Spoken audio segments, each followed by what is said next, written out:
সচিবালয়ে প্রধানমন্ত্রীর একাধিক গুরুত্বপূর্ণ কর্মসূচি রয়েছে আজ। দিনব্যাপী তিনি বিভিন্ন মন্ত্রণালয় এবং বিভাগের মন্ত্রী, প্রতিমন্ত্রী, উপদেষ্টা ও ঊর্ধ্বতন কর্মকর্তাদের সঙ্গে মতবিনিময় করবেন। পাশাপাশি বিভিন্ন চলমান কার্যক্রমের অগ্রগতি পর্যালোচনা এবং নীতিগত গুরুত্বপূর্ণ বিষয়ে আলোচনা করবেন। এ ব্যাপারে বিস্তারিত জানাতে সচিবালয় থেকে যুক্ত হচ্ছেন সহকর্মী শিফাত শাহরিয়ার। চলে যাচ্ছি তার কাছে। শিফাত, আজ সচিবালয়ে আসলে কার্যালয়ে কি কর্মসূচি রয়েছে আর একটু জানাবেন যে কার্যক্রমগুলো আগেই শুরু হয়েছিল সেগুলোর অগ্রগতি কতটুকু? আজকে অগ্রগতি নিয়ে একটা পর্যালোচনা বৈঠকও রয়েছে এবং সেই সাথে স্বাভাবিক দিনের যেই কর্মসূচিগুলো সেখানে আমরা অনেকগুলো বৈঠকের খবর পেয়েছি। প্রথমত কোস্টগার্ডের যে মহাপরিচালক রয়েছে সংস্থাটির কার্যক্রমের কি অবস্থা সেটি জানার জন্য প্রধানমন্ত্রীর সাথে তারা আজকে বসবেন এবং মহাপরিচালকে ইতিমধ্যে এখানে এসেছেন। আমরা সিটি কর্পোরেশন যেগুলো রয়েছে ঢাকা দক্ষিণ, উত্তর এবং গাজীপুর সিটি কর্পোরেশন, সেই সিটি কর্পোরেশনের যারা মেয়র অর্থাৎ যারা প্রশাসক, যাদেরকে নবনিযুক্ত প্রশাসক যারা রয়েছেন ইতিমধ্যে তারাও এখানে এসেছেন, তাদের সাথে একটি বৈঠক রয়েছে এবং খাল খনন কর্মসূচির যে অগ্রগতি সেটি জানার জন্য দেশব্যাপী নদী, নালা, খাল, জলাধার খনন ও পুনঃখনন সংক্রান্ত যে সেল গঠন করা হয়েছে তাদের সেই কার্যক্রমের সবশেষ অগ্রগতি পর্যালোচনার জন্য আজকে মন্ত্রিপরিষদ বিভাগ সচিবালয়ের 201 নম্বর কক্ষে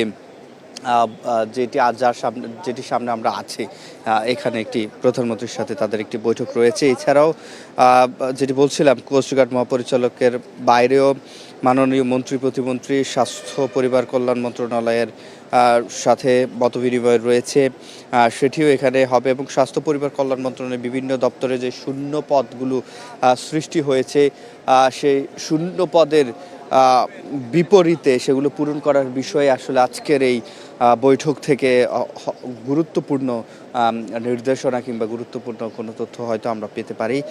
স্বাস্থ্য মন্ত্রী যিনি রয়েছেন, প্রতিমন্ত্রী রয়েছেন, তারা এখনও বের হননি এবং ঢাকা উত্তর দক্ষিণের কথা বলছিলাম, গাজীপুর সিটি কর্পোরেশনের প্রশাসকদের সাথে মতবিনিময় রয়েছে প্রধানমন্ত্রী। সেখানে সিটি কর্পোরেশনের কার্যক্রম যথাযথভাবে পরিচালনার জন্য এবং পরিকল্পনা যেগুলো রয়েছে সেগুলো আজকে দাখিল করা হবে প্রধানমন্ত্রীর কাছে এবং সে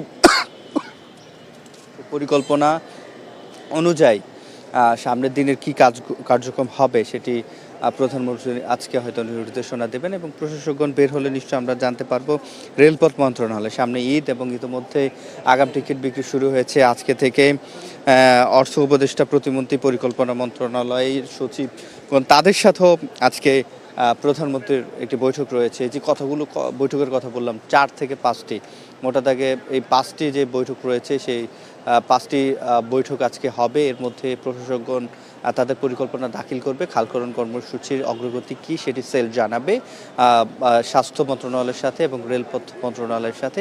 তাদের সাথে বৈঠক রয়েছে। কোস্টগার্ড মহাপরিচালকও নিশ্চয়ই বের হয়ে কথা বলবেন এবং এই যে আজকে সারাদিনের যে কর্মসূচি একেবারে বিকেল পর্যন্ত এই বৈঠকগুলো রয়েছে প্রধানমন্ত্রীর সাথে এবং আমরা এখন পর্যন্ত কেউ আনুষ্ঠানিকভাবে কথা বলেনি। কথা বলার পরে নিশ্চয়ই এই যে কর্মসূচিগুলো থেকে কি সিদ্ধান্ত আসলো, প্রধানমন্ত্রী বা কি বললেন সেগুলো নিশ্চয়ই জানা যাবে। তো এই ছিল আমার কাছে বাংলাদেশ সচিবালয়ের সামনে থেকে সবশেষ। শিফাত, যে পরিকল্পনাগুলো নেওয়া হচ্ছে সেগুলো সঠিকভাবে বাস্তবায়ন হোক এবং দেশের উপকার হোক, সেটাই প্রত্যাশা। আপনাকে অসংখ্য ধন্যবাদ।